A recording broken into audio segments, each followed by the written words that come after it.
ഉത്തർപ്രദേശിലേക്കാണ്. നമുക്കറിയാം അവിടെ നബിദിനാഘോഷത്തിൻ്റെ ഇടെ ഐ ലവ് മുഹമ്മദ് ബാനർ സ്ഥാപിച്ചത്, അതിനെ തുടർന്നുണ്ടായ സംഭവവികാസങ്ങളൊക്കെ നമ്മൾ കണ്ടതാണ്. ഇപ്പോഴും അത് തുടർന്നുകൊണ്ടിരിക്കുന്നു. അതായത് ഒരു കൂട്ടം മനുഷ്യർക്ക് പുറത്തിറങ്ങാൻ പോലും സാധിക്കാത്ത രീതിയിൽ അവിടെ ഭരണകൂടം പെരുമാറുന്നു എന്നൊക്കെയുള്ളതാണ്. കഴിഞ്ഞ ദിവസം കോൺഗ്രസിൻ്റെ ഒരു നേതാവ് അങ്ങോട്ട് പോകാനൊക്കെ വിചാരിച്ചിട്ട് പക്ഷേ കരുതൽ തടങ്കലിലാക്കുന്ന അവസ്ഥയിലേക്ക് വരെ കാര്യങ്ങൾ എത്തി നിൽക്കുന്നു എന്നുള്ളതാണ്.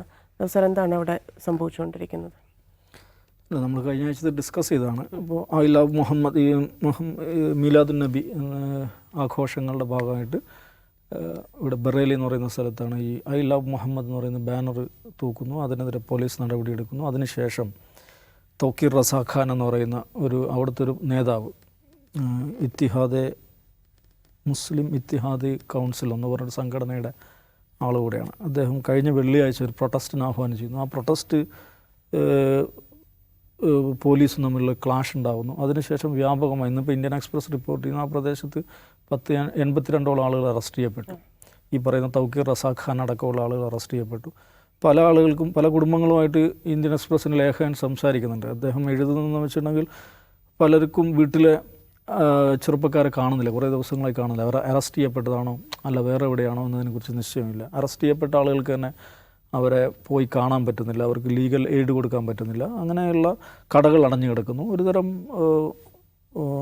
ഒരു ബന്ധിതമായ അവസ്ഥയിൽ ആ പ്രദേശം നിൽക്കുന്നു എന്നുള്ളതാണ് ഇന്ത്യൻ എക്സ്പ്രസ് റിപ്പോർട്ട് ചെയ്യുന്നത്. അപ്പോൾ അതിനിടയിലാണ് നിങ്ങൾ പറഞ്ഞ സഹറാംപുരി എന്നുള്ള MP ഇമ്രാൻ മസൂദ് എന്ന് പറയുന്ന കോൺഗ്രസ് MP, അദ്ദേഹം ഈ സ്ഥലത്തേക്ക് പുറപ്പെടാൻ വിചാരിക്കുന്നു. പക്ഷേ പുള്ളി പറയുന്നത് ഞാൻ ഹൗസ് അറസ്റ്റിലാണ്, കരുതൽ തടങ്കലാണെന്നല്ല, ഹൗസ് അറസ്റ്റിലാണ്.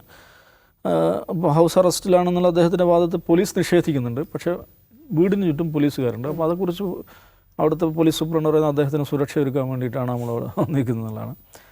അപ്പോൾ എനിവേ ഇമ്രാൻ മസൂദ് അങ്ങനെ പറയും, ഞാൻ ഹൗസ് അറസ്റ്റിലാണെന്നാണ് ഇമ്രാൻ മസൂദ് ഇന്ത്യൻ എക്സ്പ്രസിൻ്റെ പ്രതിനിധിയോട് പറഞ്ഞിരിക്കുന്നത്. അപ്പോൾ ഇത് കാണേണ്ട ഒരു കാര്യം വെച്ചാൽ, ഒന്ന് ഐ ലവ് മുഹമ്മദ്, മീലാദുൻ നബി പ്രൊസഷൻ എന്ന് പറയുന്നത് എല്ലാ കാലത്തും നടക്കുന്ന ഒരു കാര്യം, സ്വാഭാവികമായി നടക്കുന്ന കാര്യമാണ്. ഐ ലവ് മുഹമ്മദ് എന്നുള്ളത് മുസ്ലിങ്ങളായ എല്ലാവരും സാമാന്യമായിട്ട് പറയുന്ന കാര്യമാണ്. പ്രവാചക സ്നേഹം എന്ന് പറയുന്നത് മുസ്ലിങ്ങളെ സംബന്ധിച്ച് വിശ്വാസത്തിൻ്റെ ഭാഗമായിട്ടുള്ള കാര്യമാണ്. ഐ ലവ് മുഹമ്മദ് എന്നുള്ള ടീഷർട്ടുകളും ക്യാപ്പുകളും ആംബാൻഡുകളൊക്കെ ഈ പറയുന്ന മീലാദുൻ നബിയുടെ ഭാഗമായിട്ട് വ്യാപകമായിട്ട് ഉപയോഗിക്കപ്പെടുന്നുണ്ട്. പ്രൊസഷൻ നടക്കാറുണ്ട്, ബാനറുകൾ കെട്ടാറുണ്ട്.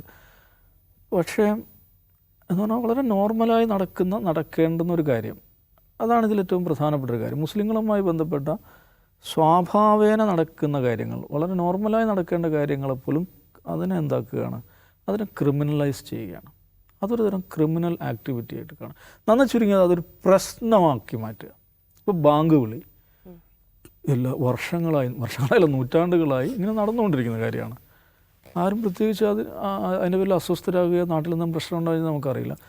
നമ്മുടെ നാട്ടിലൊക്കെ മഗ്‌രിബ് ബാങ്ക് വിളി കേട്ടിട്ട് നിലവിളക്ക് കൊളുത്തുന്ന ഹിന്ദു വീടുകൾ ഇഷ്ടം പോലെ ഉണ്ട്. അപ്പോൾ അങ്ങനെ വളരെ നോർമലായിട്ടുള്ളൊരു കാര്യമാണ്. പക്ഷേ UP-യിൽ എന്താ നടക്കുന്നത്? ബാങ്ക് വിളിയുടെ പേരിൽ അത് നിയമപ്രശ്നമാകുക, അതിൻ്റെ പേരിൽ വിഷയങ്ങളുണ്ടാകുക, കേസുകളുണ്ടാകുക, പ്രശ്നങ്ങളുണ്ടാകുക. ഇങ്ങനെ വളരെ നോർമലായിട്ടുള്ള കാര്യങ്ങളെപ്പോലും ഒരു ക്രിമിനൽ ആക്ടിവിറ്റി ആയിട്ട് കാണുക. അങ്ങനെ അത് ആ ബന്ധപ്പെട്ട സമുദായത്തെ ഒരു ക്രിമിനൽ കമ്മ്യൂണിറ്റി ആയിട്ട്, ഒരു കുറ്റവാളി സമൂഹമായിട്ട് മാറ്റുക എന്ന് പറയുന്നത് പ്രക്രിയയാണ് ഈ BJP ഭരിക്കുന്ന സംസ്ഥാനങ്ങൾ നടക്കുന്നത്. UP-ആണ് അതിൻ്റെ ഏറ്റവും മികച്ച മോഡൽ എന്ന് പറയുന്നത്. ഈ ഐ ലവ് മുഹമ്മദുമായി ബന്ധപ്പെട്ട് UP, ഉത്തരാഖണ്ഡ്, മഹാരാഷ്ട്ര, ഗുജറാത്ത് സംസ്ഥാനങ്ങളിലാണ് വ്യാപകമായ കേസുകളുണ്ടായത്. കോൺഗ്രസ് ഭരിക്കുന്ന കർണാടകയിൽ ഒരു കേസുണ്ടായി ദാവങ്കരയിൽ. അതിലിടപെടുമെന്നൊക്കെ മന്ത്രിമാരൊക്കെ പറയുന്നുണ്ടായിരുന്നു. ഇതാണ് ഇതിലൊരു സംഗതി എന്ന് പറയുന്നത്. ഈ വളരെ മുസ്ലിങ്ങൾക്കൊരു നോർമൽ ലൈഫ് സാധ്യമല്ല. നിങ്ങൾ നോർമൽസി എന്ന് കരുതുന്ന കാര്യങ്ങൾ പോലും ഞങ്ങൾ എന്താക്കുകയാണ്, ഒരു എക്സ്ട്രാ ഓർഡിനറി ആയുള്ള ഒരു കാര്യമായി കണ്ട്, അല്ലെങ്കിൽ ഒരു ക്രിമിനൽ ആക്ടിവിറ്റി ആയി കണ്ട് സ്റ്റേറ്റ് അതിൽ ഇങ്ങനെ ഇടപെട്ടുകൊണ്ടിരിക്കും, നിരന്തരം പ്രശ്നങ്ങൾ ഉണ്ടാക്കിക്കൊണ്ടിരിക്കും എന്നുള്ളതാണ് അതിലൊരു സന്ദേശം എന്ന് പറയുന്നത്. രണ്ടാമത് ഞാൻ കഴിഞ്ഞ ആഴ്ച പറഞ്ഞാണ്, ഈ പറയുന്ന തൗക്കീർ റസാ ഖാൻ എന്ന് പറയുന്ന ആൾ, അദ്ദേഹം മുസ്ലിങ്ങൾക്ക് പ്രത്യേകിച്ച് നോർത്ത് ഇന്ത്യയിലെ പ്രധാനപ്പെട്ട ഒരു മുസ്ലിം സെക്റ്റാണ് ബറേൽവീസ് എന്ന് പറയുന്നത്. ദൈവബന്ധികളും ബറേൽവികളും, 2 തിയോളജിക്കൽ സ്കൂളാണത് ഉത്തരേന്ത്യൻ മുസ്ലിങ്ങൾക്കകത്തുള്ളത്. അതിൽ കുറച്ചുകൂടെ ഒരു സോഫ്റ്റ് BJP അപ്രോച്ച് സ്വീകരിക്കുന്ന ആളുകളാണ് ബറേൽവികൾ. അത് നമ്മൾ കാണണം. BJP നടത്തുന്ന പല ഈ മുസ്ലിം റീച്ച് ഔട്ട് പരിപാടികൾക്കും അവർ മധ്യസ്ഥരായ അവർ ഉപായങ്ങളായിട്ട് സ്വീകരിക്കുന്ന ഈ ബറേൽവി സെക്റ്റിൽപ്പെട്ടിട്ടുള്ള പണ്ഡിതന്മാരെയും മൗലാനമാരെയാണ്. ഈ ബറേൽവി വിഭാഗത്തിൽപ്പെട്ട അവരുടെ ഏറ്റവും പ്രധാനപ്പെട്ട നേതാവാണ് ഈ തൗക്കീർ റസാ ഖാൻ എന്ന് പറയുന്നത്. അദ്ദേഹം എന്ന് പറയുന്നത് അഹമ്മദ് റസാ ബറേൽവി എന്ന് പറയുന്ന ബറേൽവികളുടെ ഇന്ത്യയിലെ ഏറ്റവും സുപ്രീം ലീഡർ ആയിരുന്ന അദ്ദേഹത്തിൻ്റെ ഗ്രാൻഡ് സണ്ണാണ്. അദ്ദേഹത്തിൻ്റെ ദർഗ ഇപ്പോൾ അവിടെ ബറേലി അദ്ദേഹത്തിൻ്റെ ദർഗയുണ്ട്. ആ ദർഗയുടെ നടത്തിപ്പുകാരൻ കൂടെയാണ്.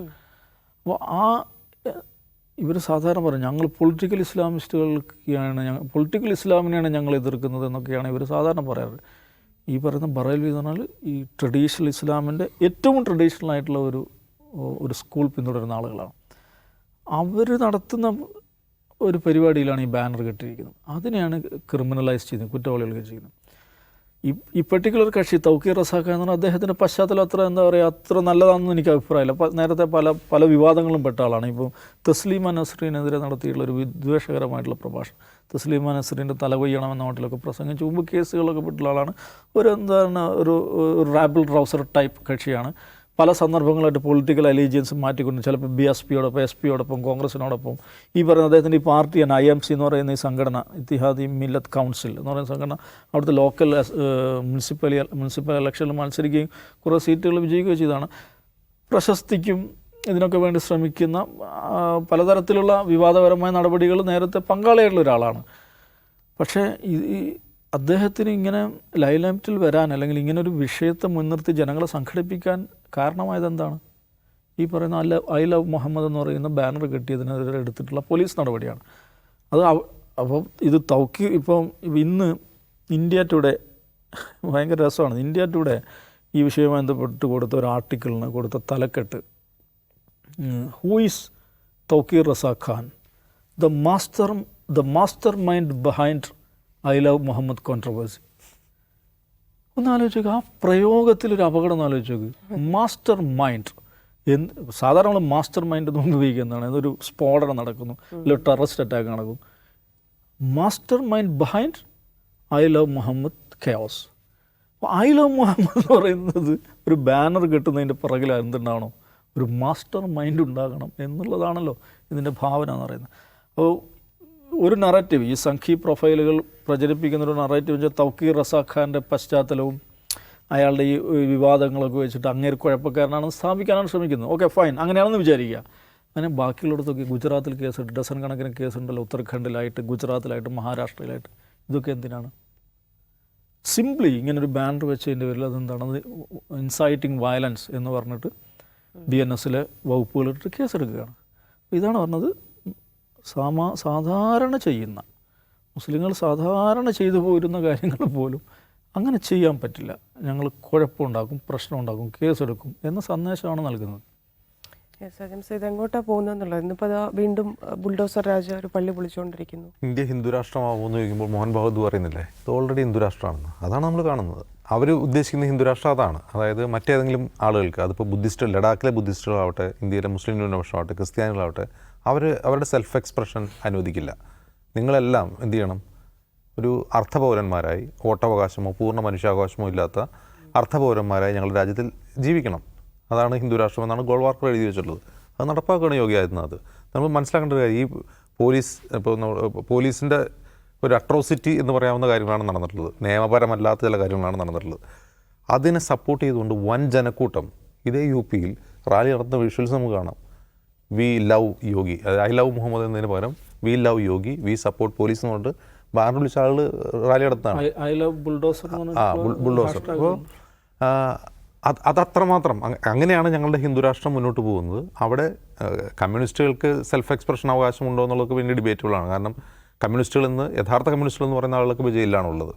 അവർ അർബൻ നക്സലുകൾ എന്ന് പറഞ്ഞോ അല്ലെങ്കിൽ മാവോയിസ്റ്റുകൾ എന്ന് പറഞ്ഞോ ജയിലിൽ അടക്കി വിട്ടിട്ടുണ്ട്. ക്രിസ്ത്യാനികൾ എന്താണ് ഉത്തരേന്ത്യയിൽ അനുഭവിച്ചുകൊണ്ടിരിക്കുന്നത് നമുക്ക് കണ്ടുകൊണ്ടിരിക്കുകയാണ് നമ്മൾ. മുസ്ലിങ്ങളുടെ ലൈഫിൽ മുസ്ലിങ്ങളുടെ വീടുകൾ തകർക്കുന്നു.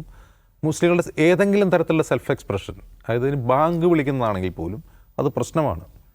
അവർ പള്ളിക്കകത്ത് നമസ്കരിക്കുന്നത് പോലും അത് ഒരു തരം എന്താണ്, ഞങ്ങളുടെ ഔദാര്യത്തിൽ വേണ്ടി ചെയ്തോളൂ, ഞങ്ങളുടെ രാമനവമി വരുമ്പോൾ അത് മൂട്ടിയിട്ടുള്ളൂ എന്നുള്ളതാണ് ആ രീതി. അപ്പോൾ ഇതെല്ലാ ഹിന്ദുക്കളും ഇങ്ങനെയാണെന്നല്ല നമ്മൾ പറയുന്നത്. ഇപ്പോൾ UPയിലാണെങ്കിൽ പോലും ഹിന്ദു കമ്മ്യൂണിറ്റി മുഴുവൻ ഈ മുസ്ലിങ്ങളെ മുഴുവൻ ഇങ്ങനെ അടിച്ചമർത്തുന്ന ഈ ഒരു രീതിയിലല്ല. പക്ഷേ ഈ പറയുന്ന നറേറ്റീവിനാണ് പ്രോമിനൻസ്, ഈ നറേറ്റീവിനാണ് വിസിബിലിറ്റി. ഈ നറേറ്റീവാണ് രാഹുൽ കൻവൽ ഉൾപ്പെടെയുള്ള ഇന്ത്യ ടുഡേ ജേർണലിസ്റ്റിൽ ഹെഡറായിട്ട് എഴുതി വയ്ക്കുക. അവിടെയാണ് നമ്മൾ മുമ്പ് പറഞ്ഞ 100 വർഷം കൊണ്ട് RSS എന്ത് ചെയ്തു എന്നുള്ളത് വെച്ചാൽ അതിൻ്റെ ഏറ്റവും നല്ല ഉദാഹരണമാണ് UP. അപ്പോൾ ഏറ്റവും മികച്ച രീതിയിൽ ആ എന്താണ് വേർഷൻ ഓഫ് ഹിന്ദു രാഷ്ട്ര ആരാണ് ഡെലിവർ ചെയ്യുന്നത്? അത് ഹിമന്ത ബിശ്വ ശർമ്മയാണോ യോഗി ആദിത്യനാഥാണോ എന്നുള്ള തർക്കം മാത്രമേ അവർക്കിടയിൽ ഇപ്പോൾ ഉള്ളൂ.